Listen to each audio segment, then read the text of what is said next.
It's Esther from ABC Vegan at abcvegan.com, and today I'm going to talk to you about cleaning out your pantry.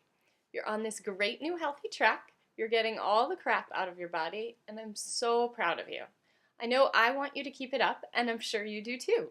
So let's clean out all the unhealthy food and get rid of its little voice of temptation so that you can focus on having the fun of restocking with the good stuff instead. So what stays and what goes? Great question. Here are 10 basic rules to help you decide.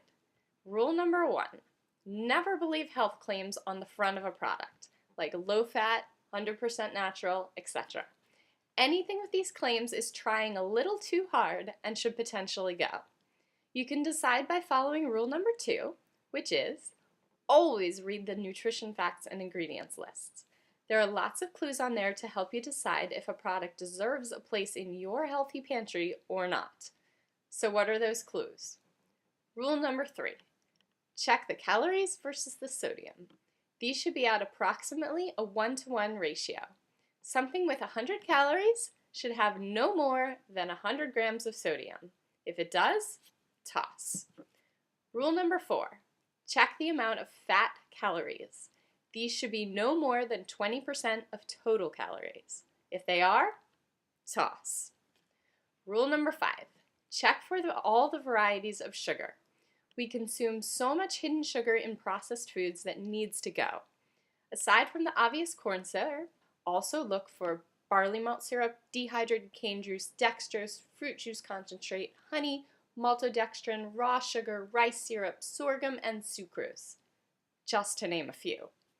Depending on the item, do crackers really need sugar?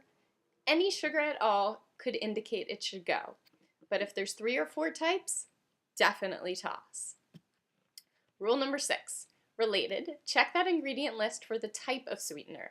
Processed sugars like high fructose corn syrup, maltodextrin, or fine sugar all need to go. If there are going to be sweeteners in a product, natural ones like honey, molasses, maple syrup, etc. are the better ones to have around. Rule number 7, along with ditching processed white sugar, you'll also want to ditch white flour. Check whole grain products to make sure they are truly 100% whole grain. For example, if the ingredient list just says wheat flour instead of whole wheat flour, it's not made from the whole grain. Toss. Rule number 8, to quote Michael Pollan, eat food, real food, mostly plants. For our pantry clean out, this means don't keep anything with ingredients your grandmother wouldn't recognize. Rule number 9, also from Michael Pollan, don't keep anything with more than 5 ingredients. This doesn't apply 100% of the time, as you might buy a veggie burger with 8 veggies in it along with the oats to bind them together, etc., but it's a good general principle, especially combined with rule number 8. The more ingredients a product has, the more likely it is to be highly processed. Toss.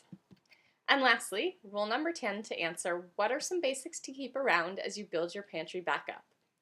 Fill your pantry with unprocessed plant foods. Nuts and nut butters, avoid the ones with added sugar. Dried fruit, maple syrup, molasses, quinoa, brown rice, fresh bottles of dried spices, dried beans, all fruit jellies or jams, plain popcorn, kale chips, cacao powder. The plant world is endlessly full of great items to fill your pantry back up in no time. So to refresh,